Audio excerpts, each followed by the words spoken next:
The camel's nose. It was a cold night in the desert, and the Arab merchant was shivering inside his tent, but he was only shivering a little bit. Quickly, he was able to make a small fire inside the tent, yes, I know, and he managed to warm himself, and pretty soon the tent was toasty. A bit smoky, but toasty warm. Now he could sleep peacefully. And he went to sleep when suddenly he felt... And he opened his eyes, looked up. There was a camel's nose right above his head. "What are you doing?" he said. What are you doing?" "Oh, please," said the camel. "Please. It's so cold outside and my nose is froze.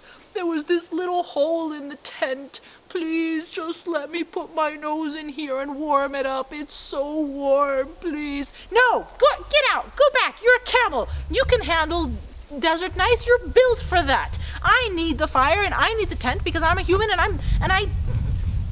you're a camel. You can handle these things. Go back out."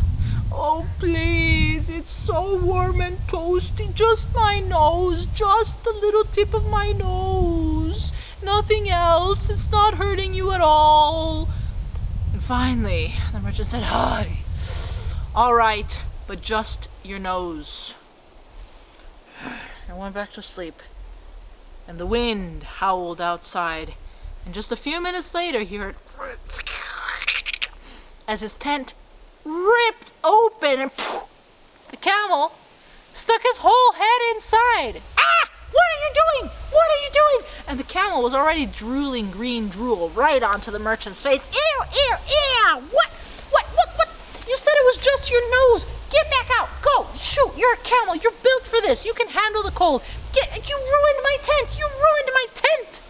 "Oh, please," said the camel. "My ears were so cold and it's so toasty inside. I only ripped it a little bit more and it's just my head. Please, please, you don't know how cold it is outside. Just let my head be here, just my head, nothing else." "Fine, but don't rip the hole any bigger."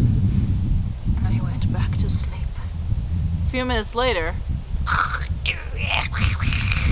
his tent was ripping even more, and he jumped up. "What are you doing? What are you doing? No!" The camel had stuck his front legs in.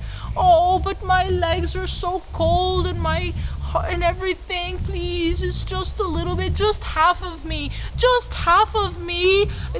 There's still plenty of room. It's so warm and toasty." "Plenty of room? I barely fit now. Get back outside. Go." "No, please."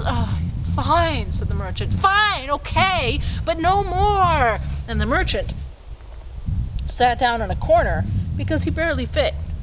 But pretty soon, the camel had come all the way inside. "Oh, come on," said the merchant. "No, go back outside." "Oh, but I'm so cold. You're mean if you don't want to let me inside. You're cruel. You're heartless."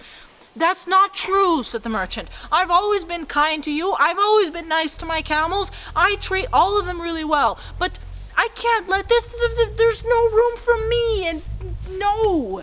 And the camel said, "Please, it's just me. It's not all of us. Please, just me, just..." And the man said, "All right, because I'm nice. You see how nice I am? Don't ever say I'm mean again." "All right," said the camel, warming himself by the fire. And the man, in the tiny little corner, tried to sleep. But pretty soon, the tent ripped wide open, and all the camels started stampeding in and kicked the man right out of the tent, and all the camels were inside the tent, and the man was outside in the cold, and he froze to death. The end.